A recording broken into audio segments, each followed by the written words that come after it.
welcome back. I might be a really tired sounding girl right now because despite the fact that it's Sunday, whoever came up with the fact that Sunday is a day of rest, they were wrong. Because if Saturday is a day of partying, well, Friday night till Sunday night, Saturday night, right? I don't know. The point is that I spent all of my weekend privileges on Saturday, had lots of fun, did not care about a single thing in the world, and now it's Sunday where I have to work, and catch up on all of my work. And I kind of realized that I have to film content because schedule I made for myself is not tight. But I'm not really organized. I organized it 3 days ago, so I just have to pull through January, and yeah, so that's why I'm here. Really excited to be here, despite the fact that I'm really tired. I had the most fun day today. Well, lying. The most fun of it was when I was asleep. I slept the entire night like a baby. And I'm gonna get to this topic a little bit later in this episode. But then I woke up and I was like, oh my god, it was amazing. And then my neck is just, I don't know what it did. I don't know. I feel like for the last 2 nights I've been sleeping. Like I would fall asleep in position A and I would wake up in the same position. And maybe my neck was like, girl, I'm tired of that. The point is that my neck hurts. I went to Dutch, did not concentrate on the Dutch at all. I feel like it was a moment for me to catch up on all my reflections and plan out some content and realize that I have to film today. So I did that then. I came home and I had to do a lot of visual arts because I got an extension, but it doesn't really help because I still have a lot of to do. And it's really frustrating because I'm sick of visual arts in a way that I'm sick of doodling and drawing and sketching. Like everything else is perfect. But right now I'm kind of realizing, oh, I should have sketched this task and I didn't. And now even though I already have my final product for the process portfolio journal, whatever that is, I still have to have this process of me catching what I think my final outcome will be. And now it's really stupid and it makes zero sense. But basically, for a good grade, I have to go back in my journal, in my sketchbook, and sketch what I think my final outcome is going to be. Despite the fact that I have my final outcome, I feel like you can hear in my voice that I'm mad about it. But I am really excited to be here again. And let us get into it because I'm really excited to talk about myself for these 30 minutes. Starting off strong. And I'm embarrassed to say this. And I feel like not a lot of people's gonna, well, why am I embarrassed to say this? I don't know. It just sounds nerdy because my first thing on my list is Google Calendar. And let me explain you this. I'm obsessed with it. Shut up. Like, I just figured out that you can color code it. What? Like, I've been using one color this entire time. I've been using it for my active recall, right? And I'm like, I can plan my content there.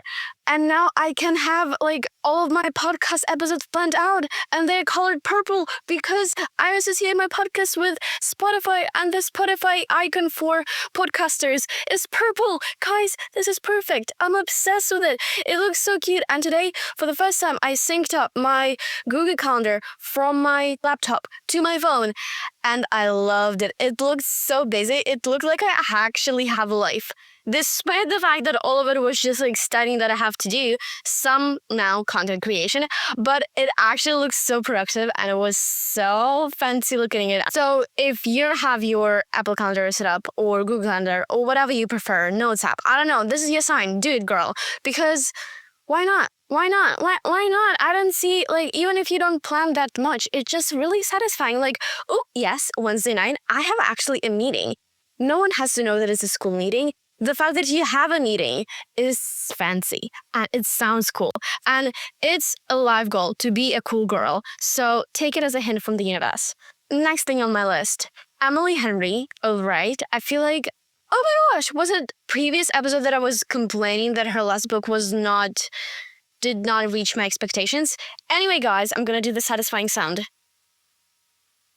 Happy Place by Emily Henry. Amazing. And although it made me realize that I like books and my perception of whether I like a book or I don't like the book is basically just about my experiences. Could not relate a single bit to Funny Story. Can relate to The Happy Place so much. Seriously, this makes me cry every once in a while. Like every 10 pages, like I have to sob, or I don't know, just like a single tear just has to drop down my face. And although the ending, I'm not close to ending. It's like still 50, 30 pages left. But I mean, it is close. It's kind of frustrating me because the author has built in like this whole, why did they break up? Kind of scene, like something horrible must have happened. And as far as I know, it's purely miscommunication. And obviously there is more to that, but that I think is like the biggest yes. And this makes me mad because at this point I can relate, because for me it's like I'm gonna be oversharing every single thought that I have if I'm in a relationship, and I just want to make sure that everything's out there, although I can see how this can be potentially harming for my partner, and I'm trying to do less of that. So it's all about balance. And literally in every single part of my life, whether it's school, personal life, content, reading, romantic relationships, it's always about balance. Like has to be a moment in your life where you're just, oh my gosh, the answer for this problem is balance. I just have to learn how to balance, and that's it. That's all you need to know. Just whatever you're starting, whatever hobby you're starting, whatever activity you're doing, whatever's going on in your life, think about balance right now and think if it could help. Like, am I being balanced enough? Am I balancing this out well? Like, maybe I'm overhyped, underhyped. Like, maybe there's too much of this, too little of this. Gotta balance it out. I feel like that's the answer. Next one is controversial for myself, not even for you guys, just for me. Because I'm really stressed out about this topic. And it makes me nervous, and it makes me anxious, and it makes me overthink. Yet, it's my current obsession. And it is exam preparation. The materials that I'm using, guys. Okay, Revision Village, Revision Dojo, IB Docs, and Christos Nicolaides. I hope I pronounced this correct. You can always find everything down below in the description. So I've been really obsessing over this topic because, I don't know, it's so satisfying because I've been studying throughout these 2 terms that we had so far. Reviewing with past papers doesn't feel as relearning information. It feels as a fun game practice, but I just love going over problems that I know exact answer to. And also it's a great way to review some of the information that you might have forgotten. In my case, it's definitely formulas for chemistry. Like the amount of formulas we had to learn, memorize in 1 unit is kind of insane. So just writing them down and blurting them out is a perfect way. Using real life examples in this case, it's basically past papers because you're applying them to real world stuff that is actually going to be an exam. So I'm just loving this. I feel like this fulfills my inner perfectionist, and never be perfect. It's a horrible advice. I don't know how to get rid of this, but it just makes me feel like I'm doing great. Next thing on my list, my For You page. I officially switched from TikTok to Instagram. It was September 2024. It was last month of me being on the app scrolling. I haven't posted anything there, which I think is not the best choice because we always want to put ourselves out there. But I just abandoned the app. I use it once in a while if I need a quick tutorial on something. Otherwise, I purely switched to Instagram. I'm posting everything there. I'm discussing everything there. I'm spending my bed rotting hours there. It just synced up with my biggest obsession of this video is content creation, and the amount of videos I get on how to make a proper hook, on cool materials and websites that you can use. Oh my gosh, I think it's actually my next thingy, the websites that I've discovered for my content creation with either stocks or music or interesting fonts, transitions, all the free stuff that you can use, and it's been amazing. It's a little bit overwhelming because if I go to the app with the purpose of bed rotting and just taking my mind off whatever I'm doing at the moment, and it throws at me like all of this cute advices and how to be better content creator, it's a bit overwhelming. I'm just literally saving every second video, and I can't truly relax because I have to reflect on like, am I doing this? How can I do this in my content? How can I implement this, And this has been overwhelming, but otherwise when I'm like clicking on like a cute cat or whatever and just keep scrolling from there, usually the next 10 videos is about a cat. So that's perfect. But the inspiration that I'm gaining from there and the useful resources is annoyingly overwhelming in the best way possible. And I just love it because it makes me feel I was born in the right generation, because I had a chance to experience experience non-phone childhood. So I was actually there. I was actually present. I was actually like running between garages, playing hide and seek. Like I am like in my neighborhood, but the things that I was doing was kind of crazy. So I had like this balance of this pure raw childhood slash girlhood, and now I'm having this AI tech era coming in, and so many resources, so many information that you can learn, and just in general like self teaching yourself so many cool stuff. And it's just so amazing. I love learning new stuff. I love teaching myself new stuff. And the fact that I can do it without much effort put is just amazing. It's not even a current obsession, it's a lifestyle. Remember how before I was talking about my visual arts class and how I'm overwhelmed by it? Well, actually, it's on my list and I'm kind of obsessed with it. Not in general with visual arts because I feel like it depends on the unit, but right now, mixed media, oof, 10 out of 10 girly. No, like there is no even but. Like, like she's a 10, but no. Mixed media is everything. It's everything. It's your second love. I'm using so many metaphors today. It's everything. And it started off rough because I didn't really understand what the whole unit about, because we started with photography, then we did a whole like big research on this particular artist that actually I saw one of her artworks like in person, and I never realized until I was like looking at one of her artworks as we were analyzing her in class, and I was like, I think I have a similar artist in mind. I found the picture from like 2 years ago, printed it out, and put it in my critical investigation of whatever that is, criteria, right? Criteria is C or D or B. Don't know. Guys, no, let's not get into it. I printed it out, and my teacher was like, oh my gosh, you found like more artworks of the same like girl we analyzed. And I was like, no. I literally told her no, even though that was her. And then I was like, oh my gosh, it is her.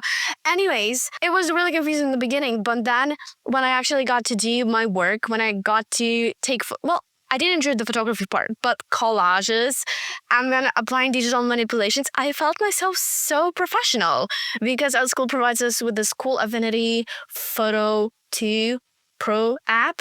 And it is amazing. Like I'm feeling myself real artist of this like whole tech era, and I was really enjoying it. And right now we have to do a lot of written work, which is the reason why artists in our school hate visual arts, because why am I an artist and I have to write so much? Can't complain about this personally because I am a writer, so it wouldn't make sense for me to. But I actually enjoy this particular process at the moment because I printed out the criteria because I'm feeling so much rage, because I thought that for my DP career, I'm gonna pick visual arts because it's an easy grade. Amma, you graduated art school, you have a diploma, you have everything, so it must be so easy. Haha, no. So much written work, and it's really strict. You have to use specific vocab, specific words, target specific thingies.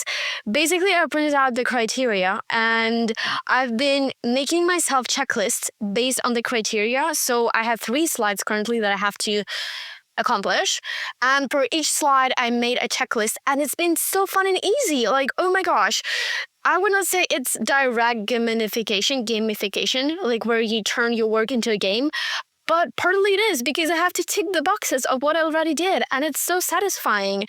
And I just love this. It's basically fill in the gaps game. Staying up late on the weekends to oversleep the next morning. You cannot argue this, because there's literally nothing more satisfying than staying up late on a Friday night, Saturday night, knowing that tomorrow you can sleep in. And I don't know why I lost my guilt over sleeping in over the weekend. Maybe just this week and me being tired, maybe the new mindset coming in. I have no idea yet. But staying up, reading or scrolling on Instagram. No, I feel like reading is the best. You could do it with some little breaks, so it's balanced. We are all seeking balance. And then going to bed and like just having this feeling I'm so tired, and knowing that the minute you're gonna put your phone away, your book away, turn off the lights, you're gonna fall asleep and you're gonna have the most amazing night. And my pillow has been feeling really great to sleep with, besides the fact that it's causing me neck pain. Have no idea why. I think I'm gonna have to switch up the pillows, but it just has been amazing. Next thing I have is doing mix of schoolwork and content work. And that's what I'm literally doing right now. But I also did it 2 days, maybe 3 days ago, where I came home from school and I was like, my guys, I really have to lock in on my studying because test week is coming up, right? First exams ever coming up. Well, actually not ever, but in DP. So I had to lock in, but I knew that my priority for 2025 is to put my content above my studies. So I was like, okay, I'm going to actually do the content creation first. So I logged in on a couple of other apps where I could sync up my podcast to, which I successfully did. And it was an amazing experience. And it just feels so warm and fizzy saying or even thinking that I have my podcast now on Spotify. I have it on YouTube. And I have it on Apple Podcasts. And by the way, if you're listening this from Spotify, because that's where you originally found me, but you're not actually that much of a fan of this app, you can now switch up to something else because yay, I did it. It was painful. Like so much research had to go into this. But again, tech era, so that wasn't as complicated as I'm saying. But anyways, that really set my mind. I did like half of my content work and then I was like, okay, now we're gonna study. Then I studied and I did more of my work and it felt amazing. It felt like I'm being really balanced and it didn't feel like I was multitasking because I did a solid amount of content. Like I think I spent 2 hours on registering different apps and then finalizing my episode and publishing it. And then I did a solid amount of, I think it was chemistry or math. And then I returned back to releasing the episode that I was done editing and I wrote the descriptions and I did some promotion work and it just felt amazing. It just felt amazing that I have these two priorities that I'm managing to prioritize according to the goals I have set in the beginning of 2025. Next thing I have on my list is something I feel like I'm always there to do, but recently it just felt more engaging, like I am more engaged with it. And it's basically making people feel good and being their safe space. There is something about when people open up to you and they're convinced that you would not go around telling people this, and you know that you won't because that's not in your priority and you would not, that's not an intention. You wouldn't do this, like, because I hate when people do this to myself. That's why I cannot and I struggle with opening up to people because there is always a chance of backstabbing. And maybe it's something that I have to just make my peace with, but I'm not currently there. So the fact that I am this person to some people and I can make them smile while they're looking at the screen, or I don't know, make them feel good, make them feel fuzzy, and just like see the excitement and just thinking that, oh my gosh, I am love and there's so much love bottling up with me. And it's so exciting to open this jar and let the love out and have energy to do the little gifts for your loved ones. Have energy to say, oh my gosh, you look so cute today. Like, I love the outfit. Have energy and desire and faith to come up to strangers on the street and be like, hey guys, I love your outfit. Like, you are love. And I feel like everyone is love. And it's just a matter of fact how much you let it out and how comfortable you are with yourself being vulnerable, being your love yourself out there. I just been really enjoying the fact that I am in power of making people feel good and safe and comfortable and yeah, bring good intentions, good vibes only. Oh my gosh, I hate t-shirts that says that. Every single store has a t-shirt that says good vibes only. Like, guys, pick another phrase. Like, there's so much letters, there's so much words. Like, why this particular phrase? Next one is more of a guilty pleasure because it is therapy sessions with ChatGPT. Because, oh my god, like, I love mansplaining stuff to ChatGPT because I feel like I have this barrier of, like, do you actually understand this experience? Like, do you have enough data that would help you to understand me? And of course you do, but mansplaining is definitely me, and it's a guilty pleasure, and it's something that I have to stop doing because we don't wanna ruin the environment with how much energy goes ChatGPT releases. And I actually read an article on it, and it was encouraging us to think of how much more energy daily tasks release into the atmosphere compared to ChatGPT. Like the same of turning off and on the lamp and cooking dinner and using washing machine. And And it just, first of all, it made me feel more relieved towards like using ChatGPT as a tool, because the writer of the article was also saying that it's an amazing tool to study and to process information and to learn something, and is much more quicker and less energy used compared to watching a streaming video about learning something. And yeah, I've been trying to find more ways to approach my bad moods. Like, I'm overthinking, what can I do? I can talk to myself, just like talk through why I'm doing this. I can just lock in and have like 10 minutes of overthinking and then just move on with my day and promise that same time tomorrow I'm gonna like have these 10 minutes to think about my overthinking again, or I can journal about it. But I really wanted to reach out for some help that would not be judging me and didn't know, I don't know why. But anyways, I reached out to ChatGPT and it was amazing. And I've made so many like links and connections from why I'm behaving the way I am behaving and where did this toxic behavior come from. And it's being so inspiring. And I swear to God, my ChatGPT had an upgrade because I was talking in a way I'm talking, like I was using phrases like girl, what the hell, like all of that, like being me. And at some point ChatGPT called me a badass. I was telling about a story in my life and she just replied, wow, you're such a badass for doing that. What? That was amazing. Like, I love the way she was copying me. But anyways, it was fun because it felt like we are vibing just because she was repeating the vocab that I'm using, the tone that I'm using, and it was fun. I'm gonna finish this up with a talk about my period because we are trying to normalize this and it is a normal talk to discuss, and I feel like why not? Because I am going here through something. I'm discovering for myself menstrual cups and menstrual disc. I've been experimenting with those for 4 cycles now, I think. Don't remember. It was inconsistent because I would be on and off. But for the last definitely 2 cycles, I've been consistent. 3, guys, sorry, lying. 3 cycles, I've been consistent with using either menstrual cup or menstrual disc.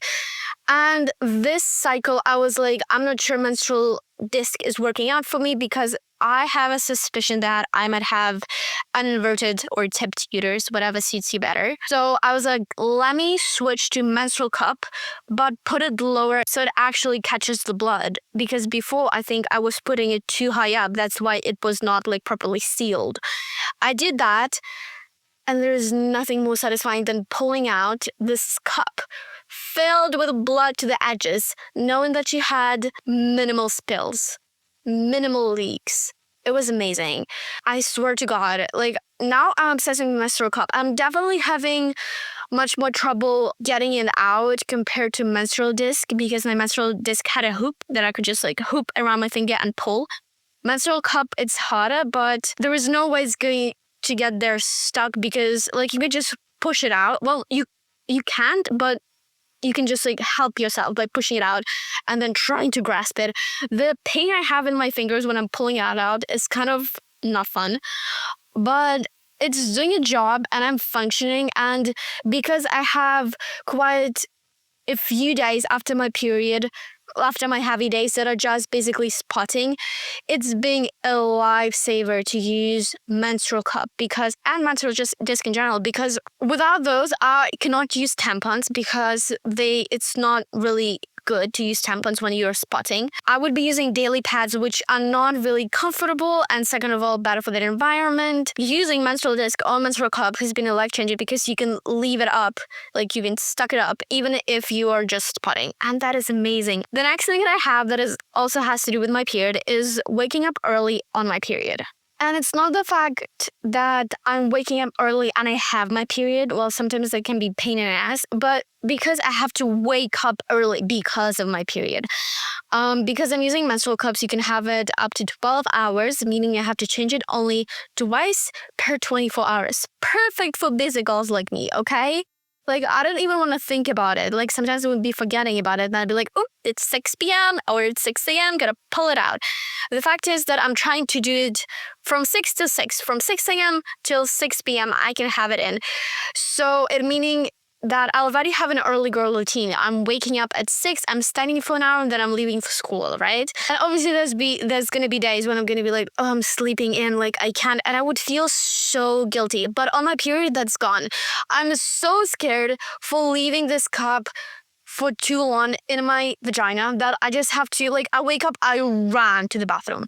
I run, I sprint, I jump over everything I have in my room to get to the bathroom and pull it out.